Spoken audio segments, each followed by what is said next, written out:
आज बीए द्वितीय वर्ष के इतिहास पेपर में मध्यकालीन भारतीय इतिहास के जो प्रमुख साहित्यिक स्रोत है उसका अध्ययन करेंगे।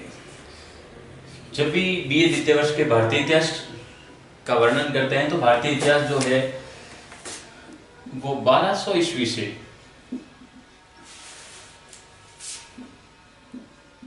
1750 ईस्वी तक इस कालखंड का अध्ययन मध्यकालीन इतिहास में किया जाता है। और चूंकि इस कालखंड के इतिहास को इस कालखंड के इतिहास में क्या क्या घटनाक्रम घटित हुए हैं उनके बारे में हमें जानकारी के जो सोर्स है वो महत्वपूर्ण सोर्स मुख्य रूप से सिर्फ साहित्यिक स्रोत थे।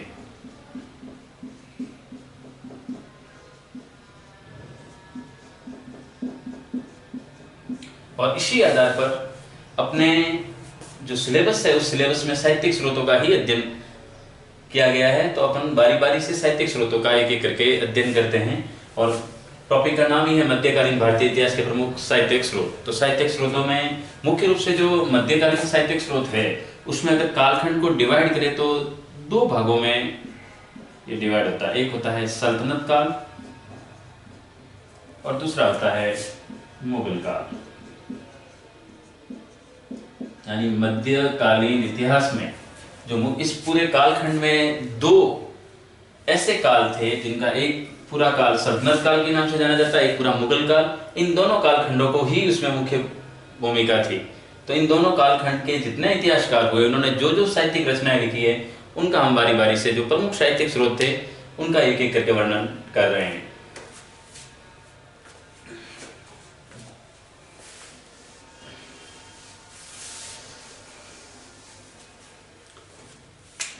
अब देखिए भारतीय जो मध्यकालीन भारतीय इतिहास है इतना बड़ा इतिहास, उस इतिहास की जानकारी की जो स्रोत है तो पूरे साहित्यिक स्रोत को मुख्य रूप से दो भाग में जो अभी बताया ये जो साहित्य स्रोत है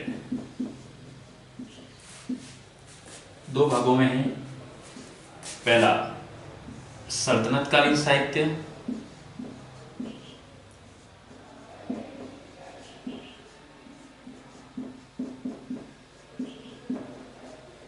और दूसरा मुगल कालीन साहित्य।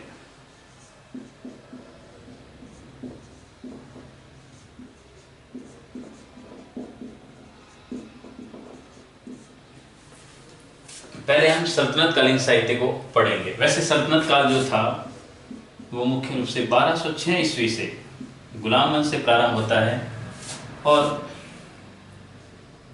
1526 लोधी वंश के पतन के साथ समाप्त होता है। तो 1206 से 1526 तक की जो स्टडी है पूरी साहित्य की इतिहास की जानकारी को सल्तनत कालीन साहित्य में पढ़ेंगे। जबकि मुगल काल है वो 1526 से स्टडी शुरू करेंगे जो मुख्य रूप से औरंगजेब के शासन तक यानी 1707 उस कालखंड तक इसका उल्लेख करेंगे। तो इस कालखंड के दौरान जिन जिन साहित्यों की रचना हुई है उसमें पहले सल्तनत कालीन साहित्य इनका बारी बारी से करते हैं। एक इस समय प्रसिद्ध ग्रंथ लिखा गया था सचनामा।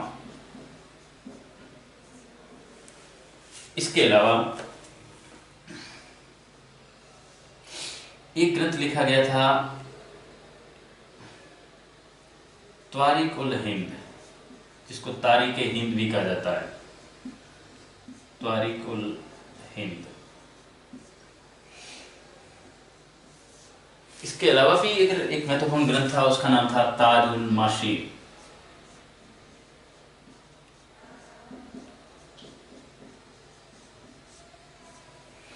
ताजुल माशीर के अलावा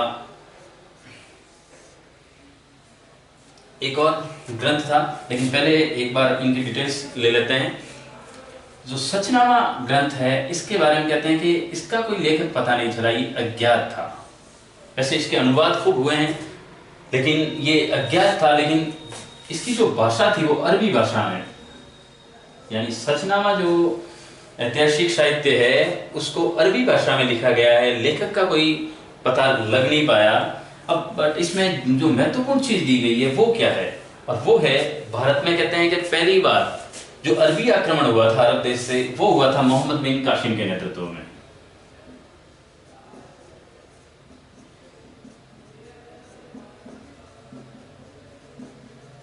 यानी कि इसमें जो भारत के इतिहास का जो वर्णन है वो मोहम्मद बिन कासिम के आक्रमण से थोड़ा पहले का और उसके थोड़ा बाद का, यानी कि सिंध का इतिहास लिखा हुआ है, क्योंकि मोहम्मद बिन कासिम ने आक्रमण किया था सिंध पर। तो ये एक प्रमुख साहित्यिक स्रोत हो गया सचनामा। दूसरा है तारीख उल हिंद, जिसको तारीख हिंद भी कहा जाता है। ये ग्रंथ लिखा था अल-बरूनी ने।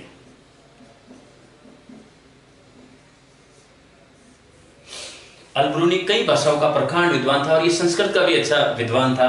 और अल-बरूनी को पहली बार कहा जाता है कि इसने पहली बार हिंदुओं के जो ग्रंथ थे उन पर भी अध्ययन किया था।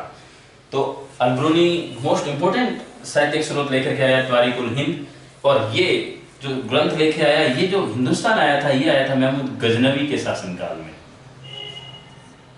यानी जब गजनवी ने भारत पर आक्रमण किया उस दौरान का जो इतिहास लिखा गया वो तारीख उल हिंद में लिखा गया है। इसके अलावा जो इंपॉर्टेंट है वो है ताजुल माशिर। इसको लिखा था हसन निजामी ने।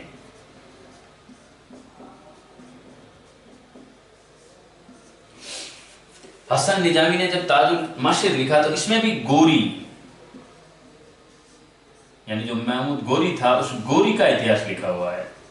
यानी ये गोरी के समकालीन इतिहास जो भी हुआ है, जो घटनाएं घटित हुई है, उसको इंगित किया गया है ताजुल माशिर में। इसके अलावा एक और इंपॉर्टेंट ग्रंथ है जिसका नाम है तबकात-ए-नासिरी।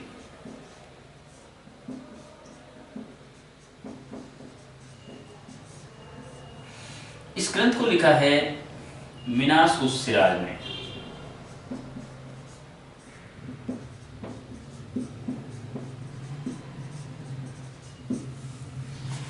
ये भी साहित्यिक स्रोतों में प्रमुख साहित्य है, पर तबकात-ए-नासिरी इतना प्रसिद्ध ग्रंथ है कि इसमें लंबा इतिहास लिखा गया है। और लिखा गया है तबकात-ए-नासिरी में, कहते हैं इल्तुतमिश के शासनकाल से लेकर, वैसे तो गोरी का भी आ जाएगा क्योंकि इल्तुतमिश खुद एक दास था, तो इल्तुतमिश से लेकर नासिरुद्दीन तक का जो इतिहास लिखा गया है वो आता है तबकात-ए-नासिरी में। इस प्रकार हमने 4 साहित्यिक स्रोत पढ़े अभी तक: सचनामा, तारीख उल हिंद, ताजुल माशिर, तबकात-ए-नासिरी। इसके अलावा जो प्रमुख स्रोत हैं, अभी फिलहाल सल्तनत कालीन ही पढ़ रहे हैं, तो सल्तनत कालीन साहित्य में इसके अलावा 5वीं बुक के ऊपर वर्णन करते हैं, तो वो है खजाइन उल फुतूह।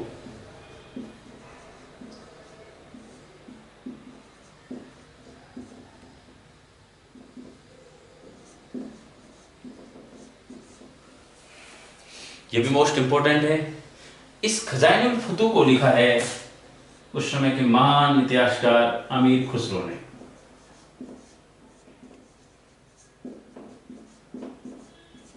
और खजाइनुल फुतूह में अमीर खुसरो ने जो भी वर्णन किया है उसमें महत्वपूर्ण जो वर्णन किए हैं वो किए हैं अलाउद्दीन खिलजी के।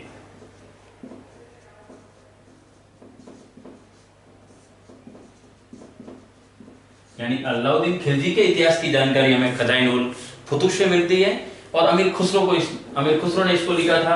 अमीर खुसरो की एक उपाधि भी है, इसको हिंद का तोता कहा जाता है। अमीर खुसरो हिंद का तोता भी था।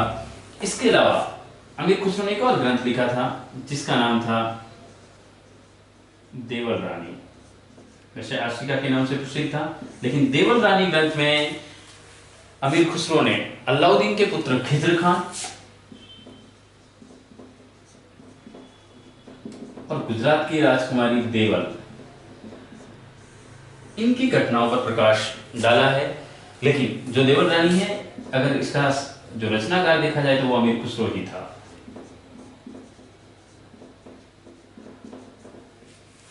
इसके अलावा उस कालखंड में एक और महत्वपूर्ण ग्रंथ था तारीख-ए-फिरोजशाही।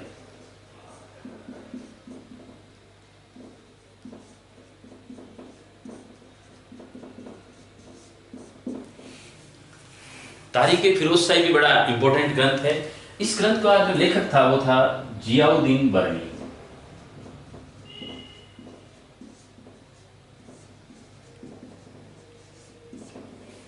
जियाउद्दीन बरनी, अगर एक प्रकार से देखा जाए तो जो अमीर खुसरो था उन्होंने 7 सुल्तानों का कार्यकाल देखा था, और जियाउद्दीन बरनी वो आदमी है जिसने 6 सुल्तानों का कार्यकाल देखा था।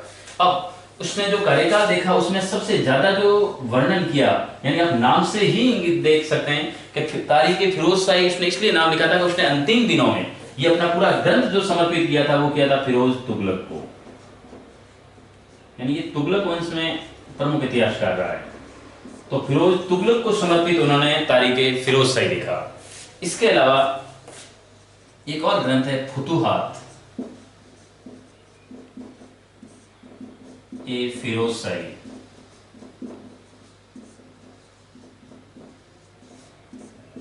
ये जो ग्रंथ है फुतुहात ए फिरोज शाही, देखने से स्पष्ट है कि ये फिरोज तुगलक के शासनकाल का ही है, उसके घटनाक्रम बताते हैं, लेकिन इसका लेखक भी फिरोज तुगलक ही है, यानी फिरोज तुगलक ने एक खुद ग्रंथ की रचना की थी और वो ग्रंथ था फुतुहात ए फिरोज शाही। इसके अलावा और इंपॉर्टेंट ग्रंथों में देखें तो तारीख सलातीन,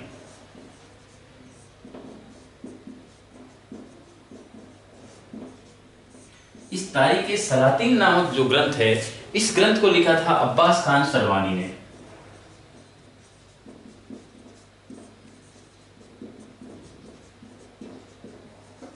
और इस ग्रंथ में लोदी एवं सूरवंश का अध्ययन किया गया है, यानी कि तारीख सलातीन में लोदी वंश के बारे में और सूरवंश के ऊपर प्रकाश डाला गया है। इस प्रकार ये अपने महत्वपूर्ण रूप से जो सल्तनतकालीन साहित्य थे वो है, इसमें बारी बारी से एक एक करके हर कालखंड का उल्लेख किया गया है, और ये अपने इंपॉर्टेंट है। और हर बार जब भी यूनिवर्सिटी के एग्जाम होते हैं उसमें हर बार एक सवाल इस साहित्यिक स्रोतों से पूछा जाता है, और उसमें कई बार ऐसे भी पूछा गया है कि मध्यकालीन साहित्यिक स्रोतों का वर्णन कीजिए, और जब मध्यकालीन साहित्यिक स्रोतों का पूछा जाता है तब आपको सल्तनतकालीन साहित्य और मुगलकालीन साहित्य दोनों को लिखना है, क्योंकि सल्तनत काल और मुगल काल दोनों मध्यकाल के ही हिस्से हैं। दूसरी बात, कभी कभी वो क्या करते हैं कि अगर 7 नंबर के सवाल में लघुत्रात्मक में पूछ ले तो फिर वो एक भाग को ही पूछता है, या तो सल्तनतकालीन साहित्य को पूछेगा या फिर वो मुगलकालीन साहित्य को पूछेगा, जो अगले टॉपिक्स में अपन पढ़ रहे हैं। तो इसका मतलब ये हुआ कि इसका एक पार्ट पूरा हुआ मध्यकालीन साहित्य का, और वो है सल्तनतकालीन साहित्य। एक बार आप इसको नोट डाउन कर लीजिए।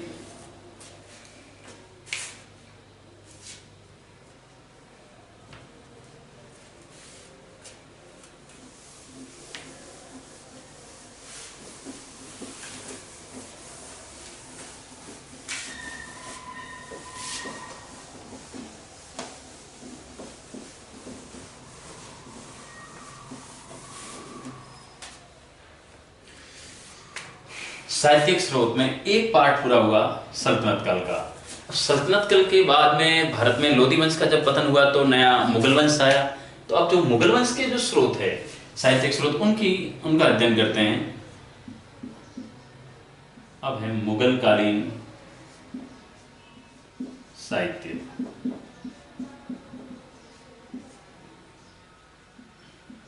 यह भी बड़ा महत्वपूर्ण कालखंड था। एक भाग को पढ़ा है सल्तनत कालीन साहित्य, उसके बाद मुगल कालीन साहित्य। मुगल काल की जो शुरुआत होती है वो बाबर से होती है। इसका मतलब बाबर के कालखंड से इसकी शुरुआत होगी।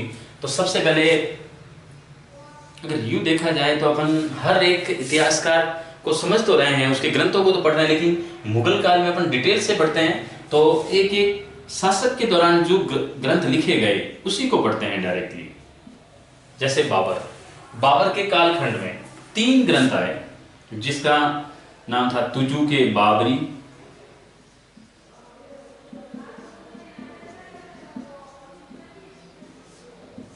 ध्यान रखना इसी को बाबरनामा भी कहा जाता है। ध्यान से थोड़ा देखना इसको, तुजूक बाबरी या बाबरनामा एक ही ग्रंथ है। इसका जो लेखक था वो खुद बाबर था, यानी बाबर ने ही बाबरनामा या तुजूक बाबरी लिखी है, और इस ग्रंथ को उसने तुर्की भाषा में लिखा था। ध्यान रखना, मुगल कालीन जितने भी साहित्यिक स्रोत है उन सब साहित्यों की रचना अधिकतर फारसी भाषा में हुई है, लेकिन बाबर के कालखंड में जितने ग्रंथों की रचना हुई वो तुर्की भाषा में हुई थी। तो पहला ग्रंथ बाबर का तुजूक बाबरी या बाबरनामा, लेखक बाबर, और जिस भाषा में लिखा गया वो तुर्की भाषा थी। इसके अलावा बाबर ने एक और ग्रंथ लिखा जिसका नाम था मुबैयान। ये मुबैयान भी बाबर ने ही लिखा है और ये भी तुर्की भाषा में लिखा है। तीसरा इसका इंपॉर्टेंट ग्रंथ दीवान था। लेखक बाबर ही है और ये भी तुर्की भाषा में ही है। मतलब एक बात क्लियर स्पष्ट हो रही है यहाँ कि भाई बाबर के कालखंड में बाबर ने 3 ग्रंथ लिखे हैं और ये एक प्रकार से देखे थे इनका लेखक भी खुद बाबर ही था, कोई और इतिहासकार नहीं हुआ है, तो बाबर ही लेखक था। पहला तुजूके बाबरी या बाबरनामा, सेकंड मुबैयान और थर्ड दीवान। इसमें जो तीनों का लेखक बाबर और तीनों ही तुर्की भाषा में हैं। तो बाबर के कालखंड के साहित्यिक स्रोत ये हैं। इसके अलावा सेकंड नंबर पे पढ़ेंगे हुमायूं।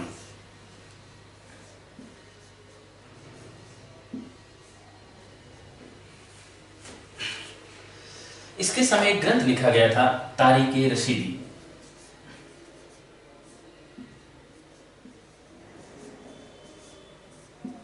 ये लिखा था मिर्जा हैदर दौलत ने।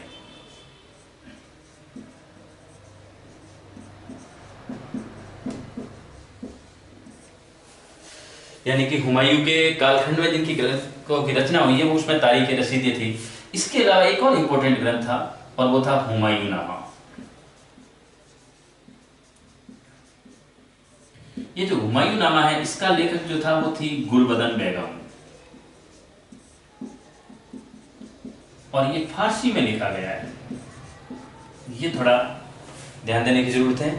एक बात आप क्लियर याद रखना, जो हुमायूंनामा है ये हुमायूंनामा की रचना हुमायूं के कालखंड में न होकर के अकबर के कालखंड में हुई है, क्योंकि जब अकबर शासक बना तो उसने अकबरनामा की जब शुरुआत करवाई अबुल फजल से, तो उससे पहले अपने पूर्वजों का इतिहास लिखने के लिए हुमायूं के इतिहास की जानकारियां प्राप्त नहीं हो रही थी।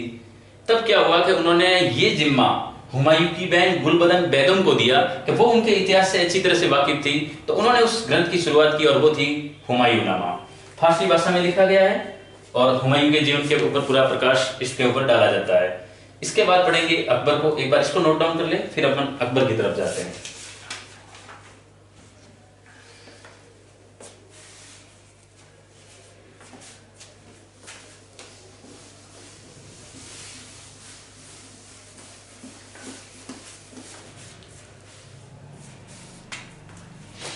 इसके बाद इंपॉर्टेंट है अकबर।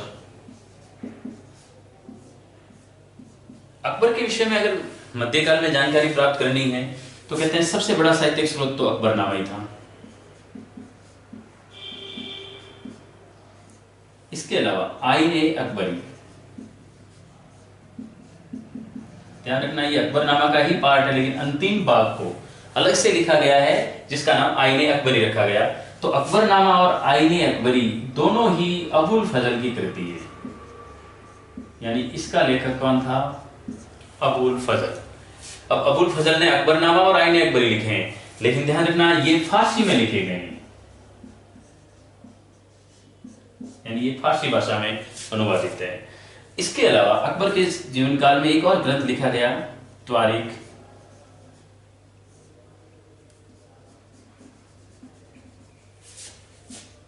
मुंतखब उल त्वारीख, बड़ा जबरदस्त ग्रंथ है। इस ग्रंथ में जो रचनाकार था ग्रंथ का वो था बदायूनी।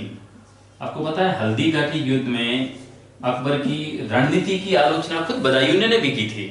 तो कहते हैं उस बदायूनी ने ही एक ग्रंथ लिखा था मुंतखब उल त्वारीख, और ये लिखा था अकबर के कालखंड में। तो अकबर के जीवन से संबंधित अकबरनामा, आईने अकबरी और मुंतखब उल त्वारीख। अकबर के बाद जहांगीर शासक बना। जहांगीर के विषय में जानकारी प्राप्त करने के लिए अपने पास एक ग्रंथ है, तुजूके जहांगीरी।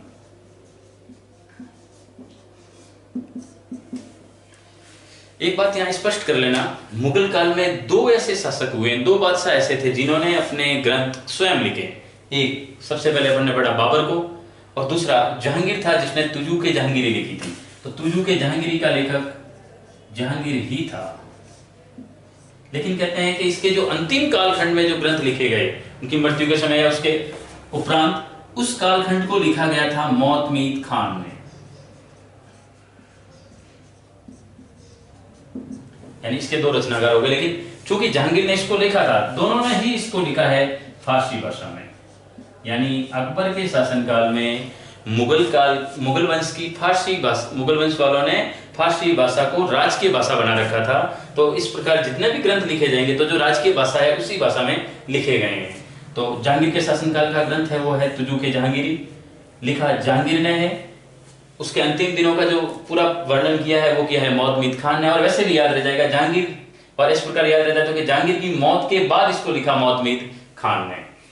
जहांगीर के बाद अगला स्टेप पढ़ते हैं शाहजहां को। अब शाहजहां के शासनकाल में जो ग्रंथ लिखे गए उसका नाम, वैसे एक का नाम तो शाहजहांनामा ही था,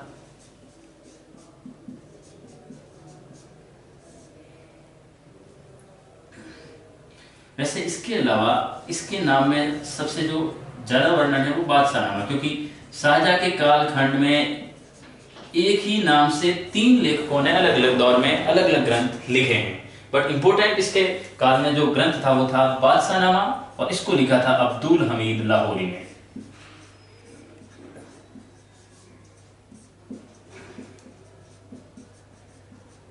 इसने लिखा था अब्दुल हमीद लाहौरी ने, और इसका जो लेखक था अब्दुल हमीद लाहौरी ने, इसने भी इस ग्रंथ को फारसी भाषा में ही लिखा है। इसका मतलब बादशाहनामा शाहजहां के कालखंड को वर्णित करता है। इसके अलावा अंत में अपन पढ़ेंगे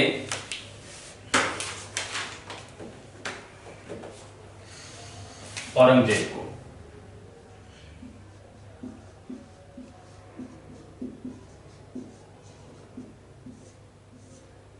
औरंगजेब के कालखंड में जो साहित्य की रचना हुई वो बड़ा महत्वपूर्ण है, क्योंकि औरंगजेब, ध्यान रखना, कला का बड़ा विरोधी था।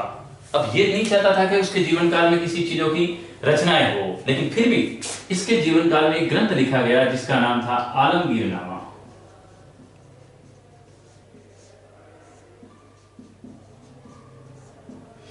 इसका जो लेखक था वो था मोहम्मद काजिम।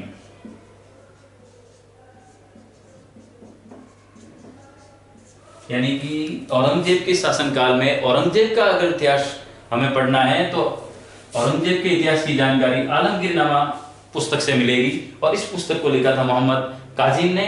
अब मोहम्मद काजिम ने इस ग्रंथ को भी फारसी भाषा में ही लिखा है। यानी कि जितने भी बाबर के बाद मुगल वंश में राजा हुए उनके जो ग्रंथ लिखे गए मौलिक रूप से वो सब फारसी भाषा में लिखे गए थे। बाद में इनके अनुवाद जरूर हुए, लेकिन मुख्य रूप से ये फारसी भाषा में ही लिखा गया था। इसके कालखंड में एक और चीज लिखी गई और वो थी फुतूहात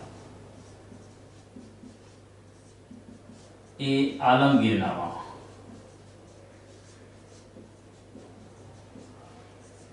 और एक चीज लिखी गई नुक्शा ए दिलकुशा।